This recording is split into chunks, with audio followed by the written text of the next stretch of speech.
നമസ്കാരം. മലയാളി വാർത്തയിലേക്ക് സ്വാഗതം. ഇറാനിലെ ഇന്ത്യൻ വിദ്യാർത്ഥികൾ നെട്ടോട്ടത്തിൽ. വ്യോമാതിർത്തി മുഴുവൻ അടച്ചിരിക്കുകയാണ് ഇറാൻ. ഇതോടെ തിരികെ ഇന്ത്യയിലേക്ക് വരാൻ കഴിയാതെ കുടുങ്ങിയിരിക്കുകയാണ് വിദ്യാർത്ഥികൾ. വ്യോമാതിർത്തികൾ അടച്ച് കരമാർഗം മാത്രമേ ഇനി രക്ഷയുള്ളൂവെന്ന് ഇറാൻ ഭരണകൂടം. ഇറാൻ ഇസ്രയേൽ യുദ്ധം ആളിക്കത്തുന്നതിനിടെ ഇന്ത്യൻ വിദ്യാർത്ഥികളെ സുരക്ഷിതമായി തിരിച്ചയക്കണം എന്ന ഇന്ത്യയുടെ അഭ്യർത്ഥനയ്ക്ക് ഇറാന്റെ മറുപടി. ഇറാനിൽ 1500-ൽ ഏറെ ഇന്ത്യൻ വിദ്യാർത്ഥികളാണ് അനിശ്ചിതത്വത്തിൽ കഴിയുന്നത്. ഇറാനും ഇസ്രയേലും താൽക്കാലിക വെടിനിർത്തൽ പ്രഖ്യാപിച്ചാൽ ഇന്ത്യൻ സർക്കാരിന് ഇവരെ വിമാനമാർഗം നാട്ടിലെത്തിക്കാനാകുമെന്നും അറിയിച്ചിരുന്നു. എന്നാൽ സംഘർഷം തുടരുന്ന സാഹചര്യത്തിൽ കരമാർഗം മടങ്ങാനാണ് വിദ്യാർത്ഥികളോട് ഇറാൻ ആവശ്യപ്പെടുന്നത്. ടെഹ്റാനിലെ ഇന്ത്യൻ എംബസി ഇന്നലെ അടിയന്തര സാഹചര്യങ്ങളിൽ വിളിക്കേണ്ട നമ്പറുകളുടെ പുതുക്കിയ പട്ടിക പുറത്തുവിട്ടിരുന്നു. ഇറാന്റെ വിവിധ ഭാഗങ്ങളിലായി ചിതറിക്കിടക്കുന്ന വിദ്യാർത്ഥികൾക്ക് ഇന്ത്യൻ അധികൃതരുമായി ബന്ധപ്പെടാനാണ് ഈ നമ്പറുകൾ. ഇന്ത്യൻ പൗരരോട് വ്യക്തിവിവരങ്ങൾ സമർപ്പിക്കാൻ എംബസി അഭ്യർത്ഥിച്ചു. എക്സ് അക്കൗണ്ടിൽ പൂരിപ്പിക്കാനുള്ള ഫോമുണ്ട്. ഇറാനിലെ ഇന്ത്യൻ വിദ്യാർത്ഥികളെ രാജ്യത്തിനുള്ളിലെ സുരക്ഷിത സ്ഥാനങ്ങളിലേക്ക് മാറ്റിയിട്ടുണ്ട്. എംബസി ഇതിനുള്ള സൗകര്യം ചെയ്യുന്നുവെന്ന് വിദേശകാര്യ മന്ത്രാലയം അറിയിച്ചു. വിദ്യാർത്ഥികളുടെ സുരക്ഷ ഉറപ്പാക്കാനുള്ള മറ്റ് സാധ്യമായ മാർഗങ്ങൾ പരിഗണനയിലാണെന്നും മന്ത്രാലയം വ്യക്തമാക്കി. വിദ്യാർത്ഥികളെ അർമേനിയ വഴി ഒഴിപ്പിക്കുന്നത് പരിഗണനയിലാണ് എന്നാണ് സൂചന. ടെഹ്റാനിലെ ഇന്ത്യൻ എംബസി സുരക്ഷാ സാഹചര്യം നിരന്തരം നിരീക്ഷിക്കുകയും ഇറാനിലെ ഇന്ത്യൻ വിദ്യാർത്ഥികളുടെ സുരക്ഷ ഉറപ്പാക്കാൻ നടപടിയെടുക്കുകയും ചെയ്യുന്നു. എംബസിയുടെ സഹായത്തോടെ വിദ്യാർത്ഥികളെ ഇറാനിലെ സുരക്ഷിതമായ സ്ഥലങ്ങളിലേക്ക് മാറ്റുന്നുണ്ട്. മറ്റ് സാധ്യമായ മാർഗങ്ങളും പരിഗണനയിലാണ് എന്ന് വിദേശകാര്യ മന്ത്രാലയം പ്രസ്താവനയിൽ അറിയിച്ചു. 1500-ലധികം ഇന്ത്യൻ വിദ്യാർത്ഥികൾ ഇറാനിൽ കുടുങ്ങിക്കിടക്കുന്നു. അവരിൽ ഭൂരിഭാഗവും ജമ്മു കാശ്മീരിൽ നിന്നുള്ളവരാണ്. ഇറാനിൽ കുടുങ്ങിക്കിടക്കുന്ന വിദ്യാർത്ഥികളുടെ സുരക്ഷ ഉറപ്പാക്കുന്നതിനെ കുറിച്ച് ജമ്മു കാശ്മീർ മുഖ്യമന്ത്രി ഒമർ അബ്ദുള്ള വിദേശകാര്യമന്ത്രി എസ് ജയശങ്കറുമായി സംസാരിച്ചിരുന്നു. ഇന്ത്യൻ വിദ്യാർത്ഥികളുടെ സുരക്ഷിതമായ തിരിച്ചുവരവിന് ഇടപെടാനും സൗകര്യമൊരുക്കാനും വിദ്യാർത്ഥികളുടെ മാതാപിതാക്കൾ പ്രധാനമന്ത്രി നരേന്ദ്രമോദിയോടും വിദേശകാര്യമന്ത്രി എസ് ജയശങ്കറിനോടും അഭ്യർത്ഥിച്ചു. ഇറാനിലെ ടെഹ്റാൻ, ഷിറാസ്, കോം നഗരങ്ങളിൽ കുടുങ്ങിക്കിടക്കുന്ന വിദ്യാർത്ഥികളിൽ ഭൂരിഭാഗവും MBBS പോലുള്ള പ്രൊഫഷണൽ കോഴ്സുകൾ പഠിക്കുന്നവരാണ്.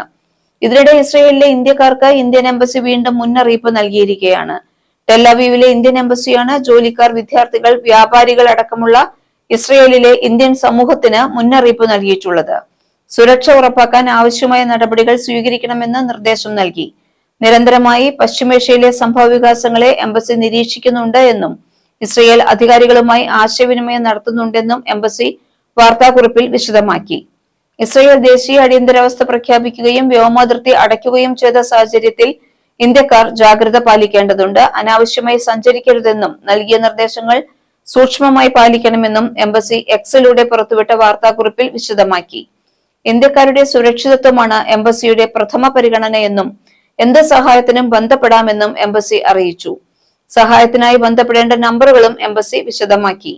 24 മണിക്കൂറും ലഭ്യമായ 2 ഹെൽപ്പ് ലൈൻ നമ്പറുകളാണ് എംബസി നൽകിയിട്ടുള്ളത്. അവ ഇതാണ്: 972547520711 അല്ലെങ്കിൽ 972543278392.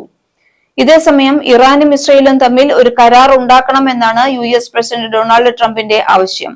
തന്റെ ഇടപെടൽ പല സംഘർഷിത രാജ്യങ്ങൾക്കും സമാധാനത്തിന് കാരണമായി എങ്കിലും തനിക്ക് ഒരിക്കലും അംഗീകാരം ലഭിച്ചില്ലെന്നും ട്രംപ് പറയുന്നു. ട്രൂത്ത് സോഷ്യലിൽ പങ്കുവച്ച ഒരു പോസ്റ്റിൽ കഴിഞ്ഞ മാസം ഇന്ത്യയും പാകിസ്ഥാനും തമ്മിലുള്ള വെടിനിർത്തൽ ധാരണയ്ക്ക് വ്യാപാരം ഉപയോഗിച്ചു എന്ന തന്റെ വാദവും ഡൊണാൾഡ് ട്രംപ് ആവർത്തിച്ചു. എന്നാൽ ട്രംപിന്റെ ഈ വാദങ്ങളെ ഇന്ത്യ നേരത്തെ തള്ളിക്കളഞ്ഞതാണ്.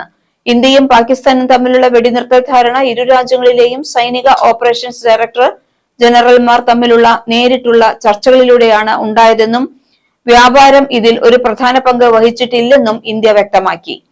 സെർബിയയും കൊസോവോയും ഈജിപ്തും എത്യോപ്യയും തമ്മിലുണ്ടായിരുന്ന പ്രശ്നങ്ങളിൽ സമാധാനം സ്ഥാപിച്ചതിനെയും ട്രംപ് ഉദാഹരിച്ചിട്ടുണ്ട്. താൻ ഒരുപാട് കാര്യങ്ങൾ ചെയ്യുന്നുണ്ടെങ്കിലും അതിനൊന്നും ഒരിക്കലും തനിക്ക് അംഗീകാരം ലഭിക്കുന്നില്ലെന്നാണ് ട്രംപ് പറയുന്നത്. ഇറാനും ഇസ്രയേലും ഒരു കരാർ ഉണ്ടാക്കും. താൻ ഇന്ത്യയെയും പാകിസ്ഥാനെയും കൊണ്ട് ചെയ്യിച്ചതുപോലെ ആ സാഹചര്യത്തിൽ US-ഉമായുള്ള വ്യാപാരം ഉപയോഗിച്ച് യുക്തിയും ഐക്യവും വിവേകവും കൊണ്ടുവന്നുകൊണ്ട് പെട്ടെന്ന് ഒരു തീരുമാനമെടുക്കാനും നിർത്താനും കഴിവുള്ള 2 മികച്ച നേതാക്കളുമായി ഞാൻ അത് സാധ്യമാക്കി എന്നാണ് ഡൊണാൾഡ് ട്രംപ് പറയുന്നത്. ഇതുകൂടാതെ തന്റെ ആദ്യ ടേമിൽ സെർബിയയും കൊസോവോയും പതിറ്റാണ്ടുകളായി ചൂടേറിയ പോരാട്ടത്തിലായിരുന്നു. ഈ ദീർഘകാല സംഘർഷം ഒരു യുദ്ധമായി പൊട്ടിപ്പുറപ്പെടാൻ തയ്യാറെടുക്കുകയായിരുന്നു. താൻ അത് തടഞ്ഞു. ഈജിപ്തും എത്യോപ്യയും തമ്മിൽ ഒരു വലിയ അണക്കെട്ടിനെ ചൊല്ലിയുള്ള തർക്കമാണ് മറ്റൊരു കേസ്. അത് മഹത്തായ നൈൽ നദിക്ക് ഭീഷണിയായിരുന്നു. തന്റെ ഇടപെടൽ കാരണം ഇപ്പോൾ സമാധാനമുണ്ട്. അങ്ങനെ തന്നെ തുടരുമെന്നും ട്രംപ് പറയുന്നു. അതുപോലെ ഇസ്രയേലും ഇറാനും തമ്മിൽ ഉടൻ സമാധാനമുണ്ടാകും. നിരവധി കോളുകളും മീറ്റിംഗുകളും ഇപ്പോൾ നടക്കുന്നുണ്ട്. ഒരുപാട് കാര്യങ്ങൾ ചെയ്യുന്നുണ്ട്. ഒന്നിനും തനിക്ക് അംഗീകാരം ലഭിക്കാറില്ല. പക്ഷേ സാരമില്ല, ജനങ്ങൾക്ക് കാര്യങ്ങൾ മനസ്സിലാകും. മിഡിൽ ഈസ്റ്റിനെ വീണ്ടും മഹത്തരമാക്കും എന്ന് ട്രംപ് പറയുന്നു. ന്യൂസ് ഡെസ്ക് മലയാളി വാർത്ത.